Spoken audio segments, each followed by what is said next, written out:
Hello and welcome to the 30th anniversary of the Andros Trophy. The opening round at beautiful Val Thorens at 2,300 metres. It's Europe's highest ski resort and the conditions are absolutely stunning. Lots of snow and on the track hard-packed ice after a week of hard overnight frosts. The calendar for the 30th anniversary season will see lots of familiar names. We kick off here in Val Thorens and there's a second race before Christmas, high in Andorra. Into January and it all comes in a rush. Isola 2000, Serre Chevalier, Lens-en-Vaucourt. And then we head to Superbès as we rush towards the season finale in the Stade de France in Paris. Coming up in the show, we'll bring you the super final from the elite category.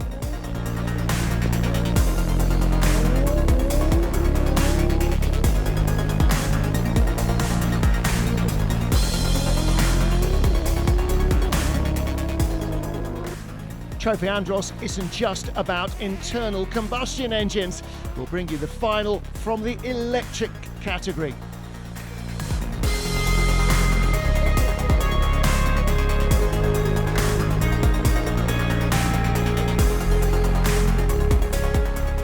And to round out the show, the stars and the cars from the Elite Pro class as we take in all the action from the final.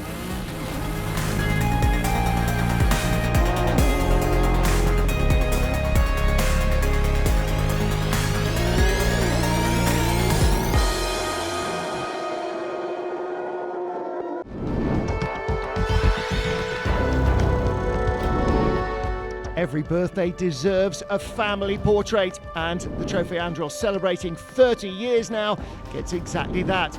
It's the largest ice racing series in the world. It tours around the French mountain ranges and finishes with a high voltage finale at the Stade de France in Paris, where France won the World Cup. And with both internal combustion and electric engine racing series, this is looking to the future as well as the past, and looking to the skies as well. A winter series and very wintry conditions in Val Thorens. Unfortunately, heavy snow means day 2 of racing had to be cancelled. Tough time for everybody, and there's never a day when, as a commentator, I wish I was a cameraman. Here's another of those reasons why. The TV crew really fight hard for their pictures in conditions like these. Well done, boys and girls.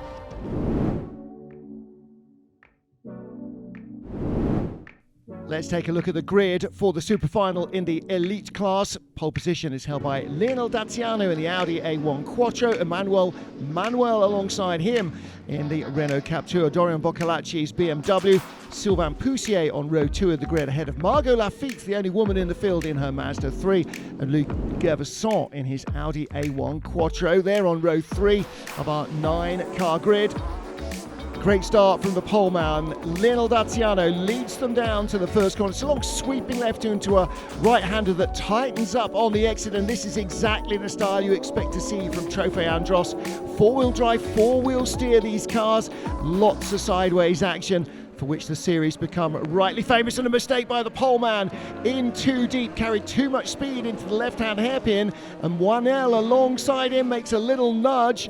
The Audi tries to fight back, gets his nose back in front. Daciano ahead of the Renault Captur, all arms and elbows behind, but it's all about the two men from the front row. Now, can the Audi driver get it all under control? Long back straight, along to the long 180-degree final corner.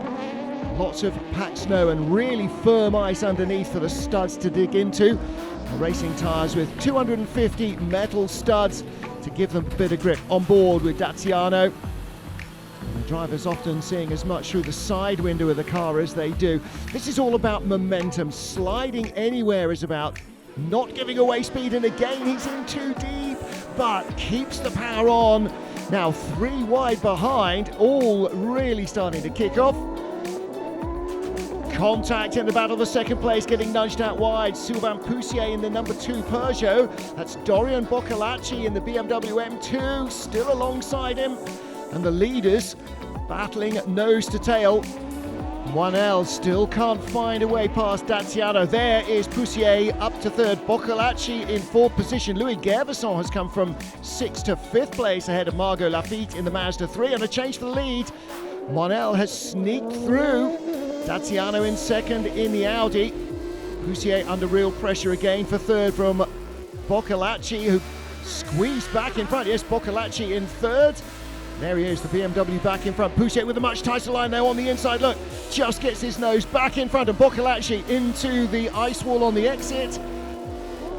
Well, he's damaged the nose of the number 7 BMW, and on the inside, through comes number 3, Louis Gervasson, son of one of the founders of the Andros company who started Trophy Andros, but Manuel Moinel is way out front of Lionel Daziano now as they start to throw up the ice. Fourth place for Dorian Boccolacci, still under pressure from Louis Gervasson.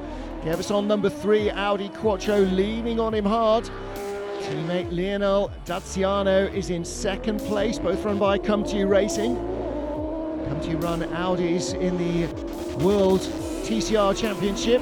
They have run them in GTs as well, and they know what they're doing with an Audi. Oh, and a complete mistake by Dorian Boccolacci. He goes straight off, and it looks as though there might have been a breakage on the car. Boccolacci in the ice wall and making no further progress behind. Joel Lopez ahead of Margot Lafitte, so he's moved up the order. Here's Moinel, our leader. The Renault Captur has been pretty impressive over the last 2 or 3 seasons and continues to be so. And there, I'm afraid, is the end of the road for Dorian Boccolacci in his BMW M2. So Daziano in second, Poussier in third for the Peugeot, Louis Gervasson in fourth position, then Joel Lopez in his BMW ahead of Margot Lafitte. Stefan Vantaya is in seventh place, and Philippe Bonsard in the second of the Mazda 3s, making up the tail of the field. So in the middle part of the race, it started to settle down a little bit, then all got very uncomfortable further back. There's Margot Lafitte trying to find a bit of extra traction. Daughter of former Grand Prix ace Jacques Lafitte.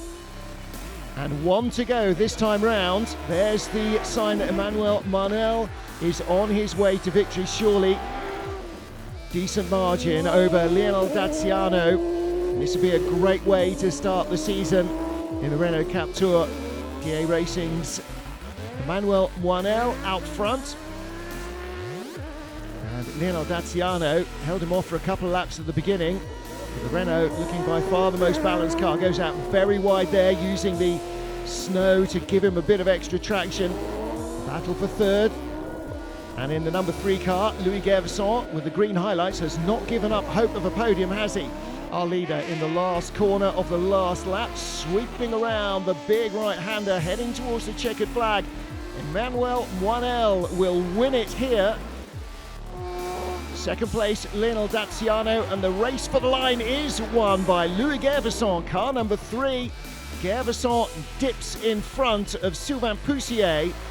So victory for the Renault, Audi in second and third, and Poussier in the Peugeot 3008 in fourth. Lopez BMW fifth, Lafitte in sixth, Vantaya in his Peugeot in seventh place. Well, disappointment and disaster for Dorian Boccolacci in the BMW, but Emmanuel Moinel from the outside of the front row wins the season opening super final in Val Thorens. DA Racing team look happy enough with that, and so they should be. Qualified well, raced well, and from second on the grid in the super final wins the elite class. Longer season this year than it has been for a few years. There'll be 9 race weekends. So to start them with a victory means everyone is chasing him from day one. Fantastic stuff.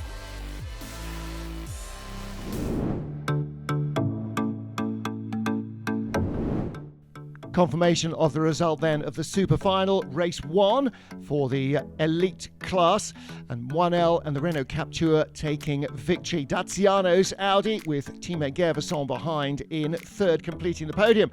Poussier the first of the Peugeots, Lopez the only BMW that made it to the finish, ditto for Margot Lafitte, the only Mazda to make it through, ahead of Stefan Vantaya in the second of the Peugeots. Philippe Bonsard and Dorian Boccolacci failing to make it through, and of course the championship reflecting not just the points they scored in the heats but also the points they scored in the finals. And so it is Daciano still, despite not winning that first final, who has a slender 2-point lead over arch rival Moinel. And the top three are joined on the podium by the top lady racer Margot Lafitte. So our first podium of the season complete after a fine evening in which to do their racing.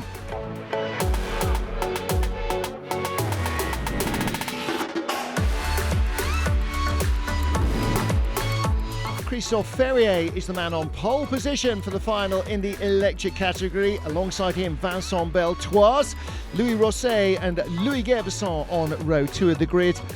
Single-seater race. Franck Montagny with Sacha Prost on row 3, ahead of Clémentine Lost, Guillaume Play and Tom Villard in this 9-car field.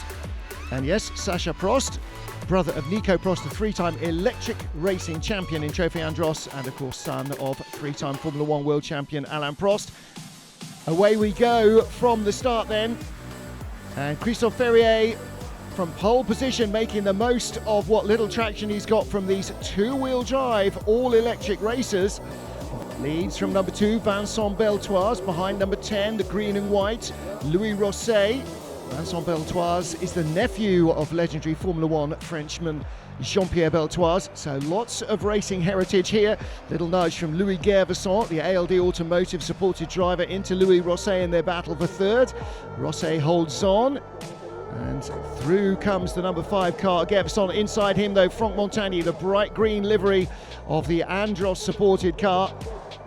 And these cars not manufacturer based as yet, but they are supported by a whole host of companies who are involved in either electric powertrains, or in some case, like Louis Rosset, Petit Forestier. It's a company in France that delivers food in chilled refrigeration trucks. That's their speciality. Sacha Prost, supported by the company that he runs with his sister-in-law, Nico's wife, HJ's. It's a clothing company for men with a racing bent, as you might imagine. And Prost in 6th position. Brother Nico won the first 3 seasons of electric racing. And there's a little bit of wheel-to-wheel action from Montagny in the all-green Andros car, just holding his line on the inside. Right behind him, giving him a little bit of a bump though, the number 5 car, Louis Gervesson. ALD Automotive sponsoring his car as they battle just off the podium. But with two-wheel drive, these cars have a lot more studs in their tyres, 450 short metal studs around an inch and a half long to try and give them some grip. But with no front-wheel drive, it's two-wheel drive, two-wheel steer. So much more traditional sort of car as you might expect to find, although of course you can see clearly these are all rear-wheel drive. So Christophe Ferrier clearing off from pole, Beltoise in 2nd, and still the battle for 4th continues. Franck Montagny with a wide line and a slow exit, leaving himself open to attack, but he's now starting to creep up towards the battle in front of him. And there's the number 10 machine of Louis Rosset. Montagny right behind the Petit Forestier machine, and just starting to creep away in front, Vincent Beltoise. STEF, who sponsor him, are a French electrical power company. So there's the number 2 machine, and there's the battle for 3rd. 10, Louis Rosset, just ahead of Franck Montagny in the number 3 machine. And these are all identical machines. You can see the body is the same, the running gear is the same, and the idea is to try and give a boost to the electric racing scene. Trophy Andros is a huge TV draw across France and the Alpine regions. And here in Val Thorens, what a spectacle it makes. Just look at the conditions, absolutely picture perfect. Can hardly believe the second day was snowed off. It was so awful. This is just what you come to expect. Still clinging on, Vincent Beltoise in 2nd, ahead of Louis Rosset, Franck Montagny, but it's all getting very close. And here is Sacha Prost with Clémentine Lost slipping up the inside in the Loxam machine. So she grabs 6th position, but the battle rages on. Well, he's raced for several years now in Trophy Andros, but a mistake there, under braking, nudges Clémentine Lost, and she gets spun around. Meanwhile, the leader, Christophe Ferrier, is easing away. Now 5 seconds clear, Vincent Beltoise. Beltoise has got plenty of company, and in fact he's coming up behind Tom Villa, who is at the tail of the field. There's Beltoise in second, and he's under pressure, isn't he? Still from Louis Rosset, and right behind Franck Montagny in the green car, just about holding off Louis Gervasson. Mistake there in fifth position from Guillaume Play, and that's going to drop him into the hands of Sacha Prost potentially for the leader on lap 5 of 6, and Christophe Ferrier in a little class all of his own. Next time round, the checkered flag will be out. 1 to go. White flag they would show, except in the white conditions it would be pretty hard to spot. Vincent Beltoise still in second place, a couple of car lengths now ahead of Louis Rosset. Rosset starting to creep away as well from the battle for fourth. Franck Montagny, and that's classic two-wheel drive action as we used to see right at the beginning of Trophy Andros.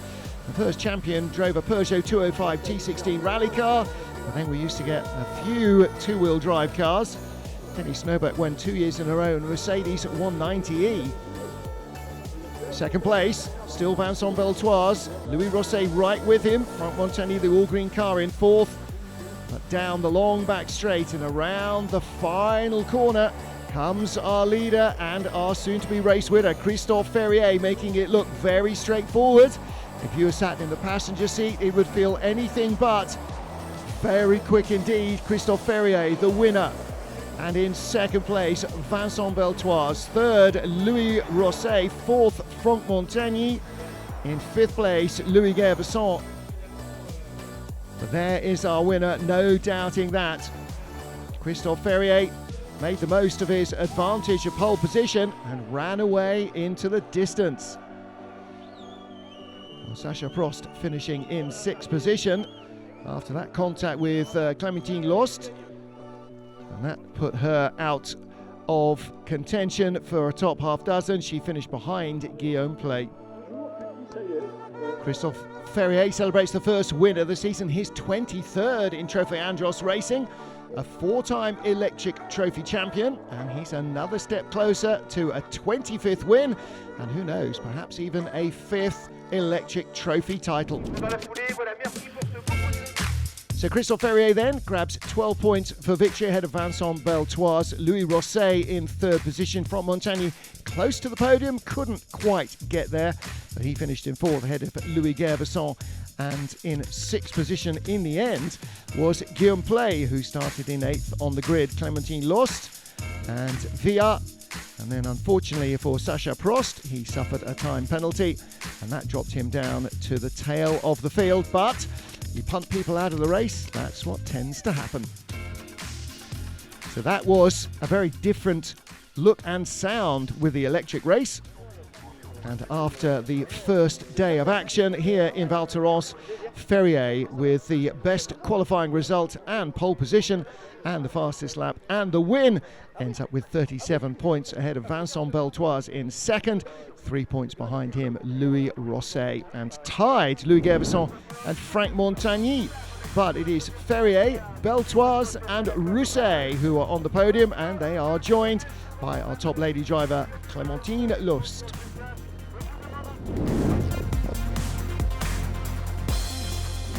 Back in 2011 at the Stade de France finale for Trophy Andros, former Grand Prix drivers Olivier Panis and three-time champion Alain Prost were both racing, and their sons will be racing there this year. Yes, both of Alain Prost's sons.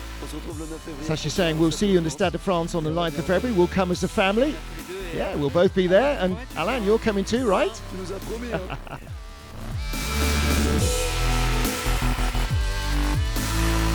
Heading into the first Super Pole of the season, there's Olivier Panis suiting up. He and son Aurélien both competing here this weekend.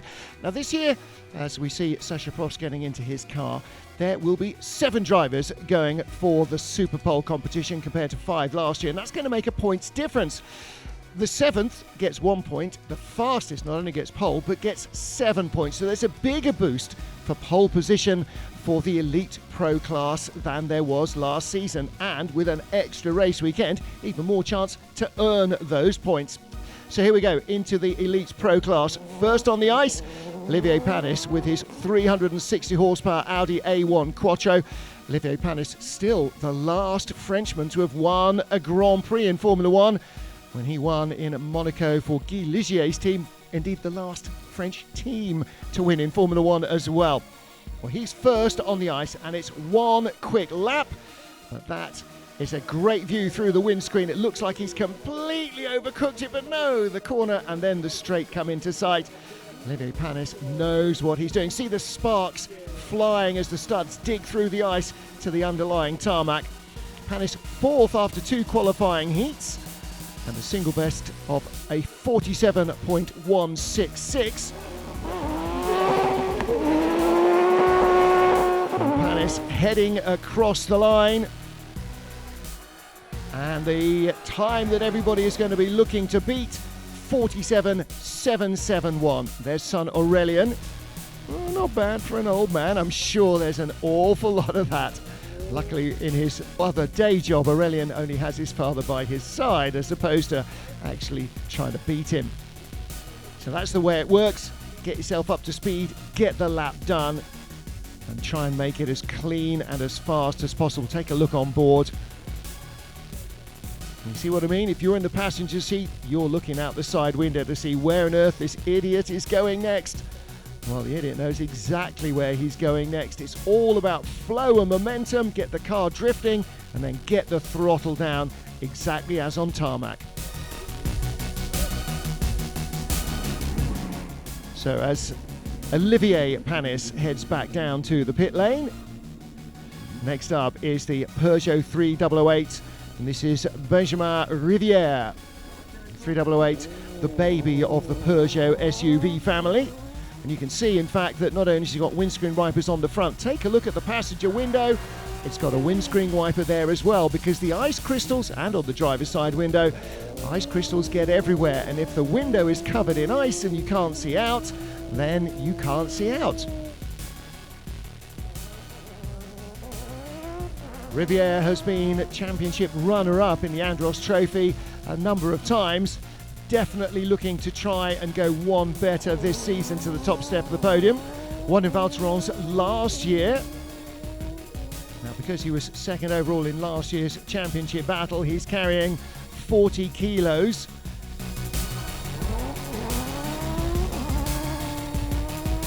Well, the system gives 60, 40 or 20 kilos to the top 3 in the previous event, or the top 3 overall last year for the opening event. And at the split, he is up on Panis by 0.07 of a second, 0.07 of a second. So, provisional Super Pole leader. And again, this is not just about style and skids like it would be perhaps in a drift competition. They're getting very sideways, but it's all about momentum, keeping the speed up.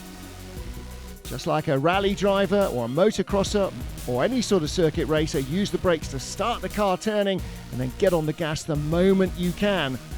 The less time you spend braking, the more time you spend under power, then the quicker you will be. So the Peugeot moves into the lead. Benjamin Rivière ahead. And next up will be our multiple champion. This is Jean-Baptiste Dubourg, his Renault Captur, another of the internal combustion engine cars. He's a triple champion in Trophy Andros, 6th after the first 2 qualifying heats. Heats are over 3 laps, and his best time there, 2 minutes 21.0, single fastest lap, was a 46.935. But he's carrying that 60 kilos extra as last year's champion. Now, of course, if that hinders him this weekend and he drops out of the top 3 at the end of the weekend, then he'll shed some of the weight and somebody else will have it. It's all about checks and balances. Up on the split by 36 hundredths of a second. That's a big advantage. Renault Captur is a finely tuned machine, and he really knows how to get the best from it. Checkered flag is out. He's got to be in front, and he is. And what a huge margin as well, nearly 3/4 of a second clear. And that's an impressive run indeed from our reigning champion, despite the extra weight, Jean-Baptiste Dubourg in the Renault Captur. Oh, look, you can see why, can't you? Inches away, millimeters away from the very solid ice. Don't think that the internal walls are just nice, soft, powdery snow. No, they've been bulldozed into place. They're pretty firm ice walls. So the Trophy Andros triple champion is the man who is fastest so far. He leaves the target for everybody else to beat. The bar has definitely been raised.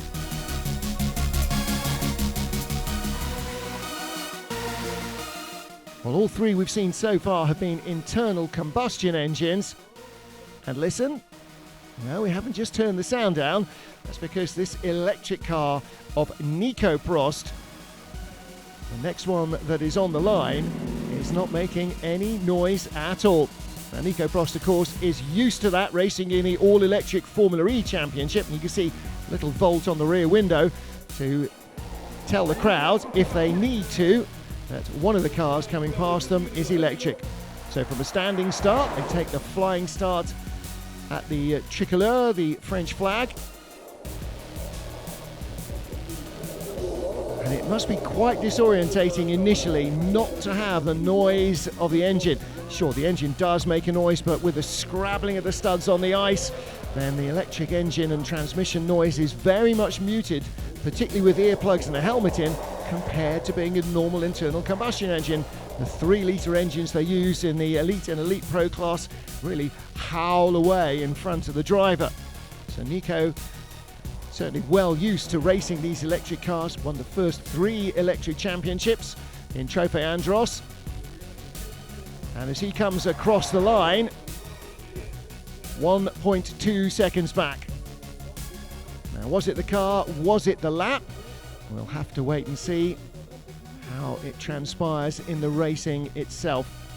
You can see 4-wheel drive, 4-wheel steer. See the rear wheels turning there to make the turning circle tighter, makes the cars more nimble, allows the drivers to get more out of them on these tricky ice surfaces.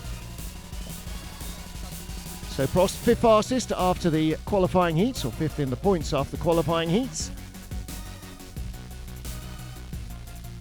First 2 years he won in the electric cars, they were 2-wheel drive, now they're 4-wheel drive. And in the Elite Pro class, we're not separating the electric and internal combustion engine cars, they all go in together. Now it remains to be seen how the internal combustion engine cars and the electric engine cars, because of the different torque characteristics, affect their tyres, their studs and everything else, but that will happen over the course of the season. So one electric car down. Next up is Aurélien Panis. Panis won the 2-wheel drive electric trophy last season. He's been racing in World Touring Cars and World TCR, as well as in GT racing over the last 2 or 3 years. Panis, first after 2 qualifying heats, with a single best lap, 46.062 seconds. Now that was the outright fastest lap of all. So let's see if his electric racer can replicate that. Now of course, racing in competition and one single hot lap with no mistakes are entirely different things, but he is 11 hundredths up already. And if he can keep the momentum going and avoid errors as he comes to the checkered flag, he's out the final corner, neat and tidy, right down the middle of the chute. And that has got to be the fastest lap, and it is by 0.2 of a second. So Aurélien Panis, the fastest man. 46.7 to the 48.2 of Nico Prost, 1.5 seconds or so clear of his fellow electric racer. That's an impressive performance from young Aurélien Panis. And in fact, he left his dad down in 4th position, trailing in his wake by a full second, although I'm sure he won't mention it at all. His time, 46.7, is still 0.7 of a second slower than he managed in the qualifying heats. Maybe that pressure of having somebody chasing you makes the difference, but it was a neat lap. Perhaps he left a little on the table. We'll have to wait and see what the others have got, but right now, Aurélien Panis is shaping up as a man to beat. In a little deep there, he was very crossed up under braking. Maybe he'll regard that as an opportunity to make up some time lost. Next up is another electric race, another great single-seater exponent. This is Frank Lagos in his Andros sport machine run by Kathy Muller's Hexagon engineering team. Best 3-lap race, 2 minutes 19.5. Single best lap, 46.25. So with the mark standing at 46.7, we know he's got the pace to beat it, but then so too did Aurélien Panis. So through the first corner, now through the tight and twisty section. Was that a little deep in? Maybe not. All about keeping up that momentum. Sweeping round the long right-hand hairpin. And this leads out onto the long curving back straight. Absolutely critical. Get the exit there nailed and keep your speed up. Don't lift, don't waver. Ooh, 5800's back. He's not going to find that in the final corner, but where will he end up? In second, in third, maybe in fourth, maybe. Frank Lagos, come on, my friend. What's he got? Across the line. And it's 47 for third, fastest for Lagos. And only one car still to go, so guaranteed a second row start, but Aurélien Panis still the man with the fast time that they all have to try and match. Well, they all have, pretty much. Or at least Lagos has. The others weren't there in the first place. Take a look here. Again, getting the nose to bite, under braking, load up that front wheel, the outside wheel, doing all the digging in, and then get that four-wheel drive traction system really working to fire you off the corner. All about keeping the right foot buried and dabs on the brakes with the left to try and balance the car through the corners. One to go then in our Super Pole, and it's Olivier Pernot in his, as you can hear, normal internal combustion engined Mazda 3. Already light snow starting to fall as he begins his lap. Now that's not going to be an issue as it might be if they were on tarmac, because of course they're on the frozen surface anyway. So as long as he can see, and clearly it looks like he can. Through the first left-hand hairpin, looking neat and tidy so far. Again, you can see the sparks flying as the studs dig through the ice all the way down to the tar underneath. 15 thousandths of a second up. Well, that's a tiny, tiny margin. Just the slightest miscalculation will give that away. But at the moment, Olivier Pernot on the way. And across the line, is he in front? He is not. 11 hundredths of a second behind. So Olivier Pernot in the Mazda 3 will start second. And Aurélien Panis wins the 7 points for Super Pole. Well, you saw the Sansalok Racing team briefly looking disappointed for Pernot, but in fact they're delighted because they've got a 1-2 running both Aurélien Panis and Pernot. So great result for them. And for Panis, came out on top of the qualifying heats, so he got most points, plus 7 for Super Pole.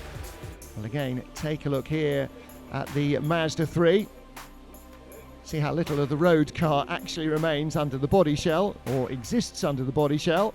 It's really a silhouette with a purpose-built tube frame racer underneath, four-wheel drive, four-wheel steer, not part of the normal Mazda 3 machinery.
Let's take a look at the grid then for the Super Final for the Elite Pro Class. It's Aurélien Panis on pole position in the all-electric Plastic Cup run by Santalok Racing, and a Santalok 1-2 Olivier Pernot alongside him in the Mazda 3.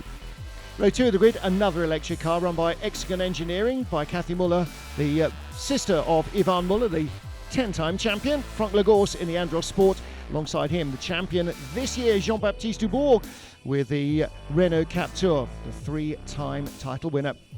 Olivier Panis starts 5th, come to you Audi, ahead of Benjamin Rivière in the Poussey Automobile Peugeot 3008, and another electric car in 7th place, Nico Prost in his Motul machine, again run by Hexagon Engineering, and Nat Berton in his come to you Audi, which I've been saying all year long, in the WTCR World Series. Green lights are on and away we go, but no overtaking before the first corner. That's why we've got these vigorously waved yellow flags. So it is Aurélien Panis, the poleman, who leads. Everybody else falls into line astern. Olivier Pernot in 2nd, green car Franck Lagorce in 3rd, the blue car with the number 1 plate, that's Jean-Baptiste Dubourg in 4th place. And Aurélien Panis sweeps out wide, contact as Lagorce gets up the inside of Pernot. Can't get through for 2nd place though. The first of 6 laps definitely underway for our main contenders. There's Olivier Panis, red and grey Audi in 5th position, ahead of Benjamin Rivière. And here we are with Olivier Panis sitting nice and low in the car. And you can see why they need the wipers on. Ice crystals everywhere. Now as he flies into the corner, right in front of him, Jean-Baptiste Dubourg, and you think you're going to hit him, but Dubourg's car gets the traction, picks up and spears away just in time. With Panis, the leader is Pernot, then Lagorce in 3rd, under real pressure from Dubourg, the 3-time champion in the number 1 machine. And again, Lagorce flicking the car sideways early to try and get the power on, but he's drifting out wide. Dubourg alongside. There's a bit of bumping and boring.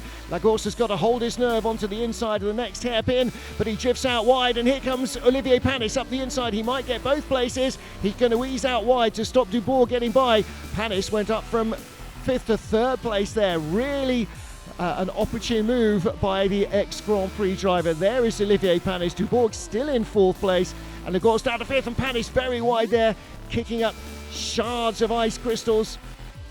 Aurélien Panis, the leader, Olivier Pernot in 2nd, and Olivier Panis in 3rd position. Could we get a father and son 1-2, or son and father? Dubourg, big mistake! Nose hooks up on the inside, through goes Lagorce for 4th, through goes Rivière for 5th, through goes Nico Prost. Oh dear, massive mistake by the champion, just giving away points, and Prost out very wide as well in his electric Motul racer. He gets hooked up again. Now here is the battle, and is that Lagorce? Yes it is, just ahead of Benjamin Rivière. Rivière, the Poussey Automobiles Peugeot 3008.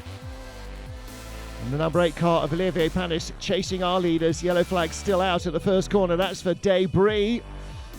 They've managed to get Jean-Baptiste Dubourg going at the hairpin.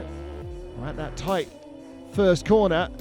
There's a bit of his car still in the road. And somebody's going to have to jump in and pick that up, I think. The marshals will get a clean gap now. Green car, Franck Lagorce, under pressure, drifts out wide. Big mistake. Through goes Benjamin Rivière. Well taken opportunity for Rivière in the Peugeot. Made that look very straightforward, and Lagorce is nobody's fool now, as Franck Lagorce got a problem with the car. He's been caught rapidly by Nico Prost from behind. The 2 of the 3 electric cars battling wheel to wheel. There's the number 2 car, Benjamin Rivière, easing away. So Aurélien Panis leading by 1.6 from Olivier Pernot, and Pernot 2.3 ahead of Olivier Panis. Looks like Panis in 3rd, not yet able to close the gap, but Prost is definitely desperate to get by Lagorce.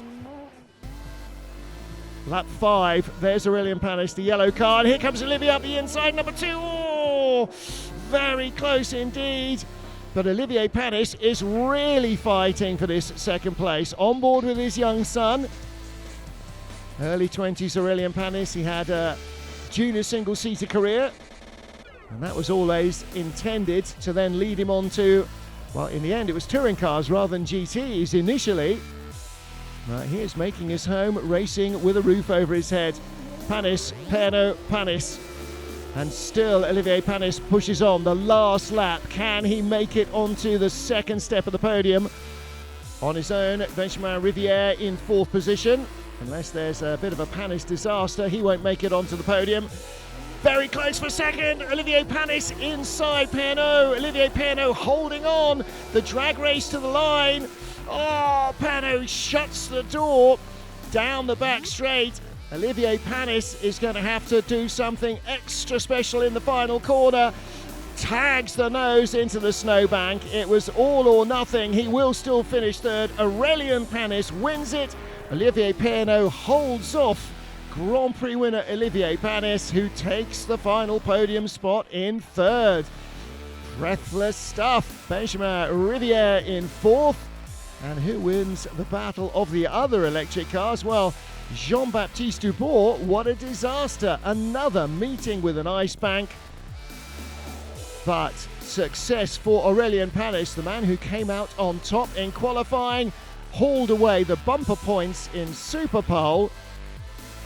Now what happens here, Dubourg? Normally you don't see a driver of his caliber making the same mistake twice. I guessed something would have broken on the car. Well, there is celebration for Olivier Panis on the podium. Happy with that. And Aurélien Panis, electric power, winning the final in Elite Pro. Fantastic stuff.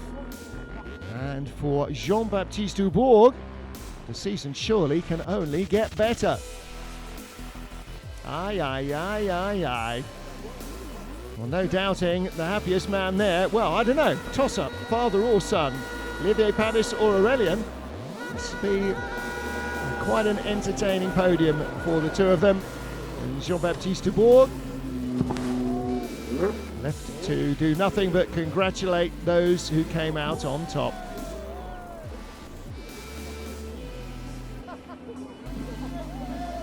Well, a great start to the season, no doubt, for Aurélien Panis, hoovering up the points all the way through the first day here in Val Thorens. And Olivier, well, he had a good battle, didn't he? With Benjamin Riviere, with Olivier Pernod. Never quite got to his son, but it don't matter. So Sansalot Racing with a 1-2 for Aurélien Panis and Olivier Pernod. And Come To You Racing's Olivier Panis completes the podium.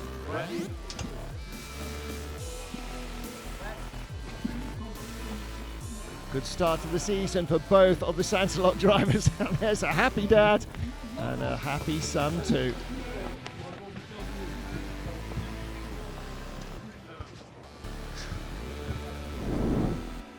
Aurélien Panis then winning the super final for the Elite Pro class ahead of Olivier Pernod and Olivier Panis.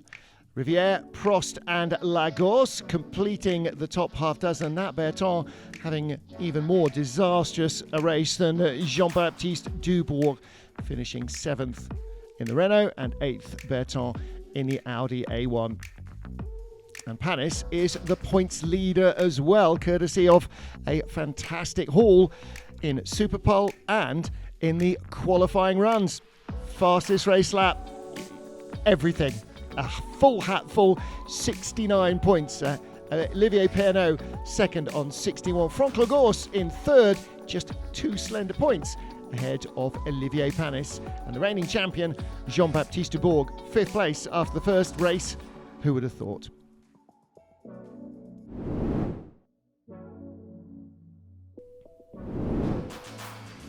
So here is our overall top 3 in points. This is not the super final podium. Franck Lagos 3rd in the points. Olivier Pernod in 2nd spot. And there is our points leader, looking rather bashful, Aurélien Panis.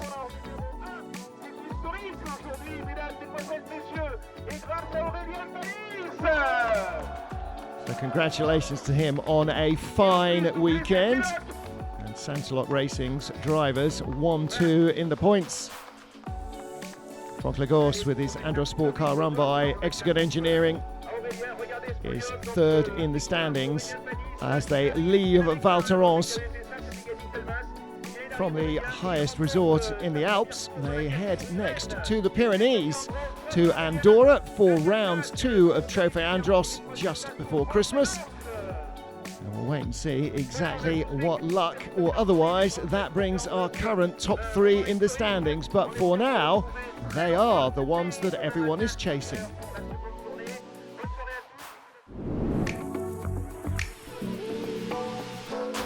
Looking forward to Stade de France this year. Jean-Baptiste saying that his favourite memory remains finishing second in the final with Romain Grosjean with the destroyed wheel and a puncture.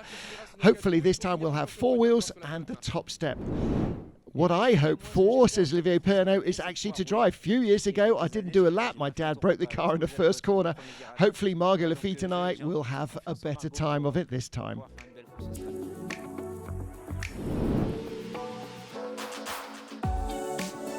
And that is it from the season opener in this 30th anniversary year of Trophy Andros.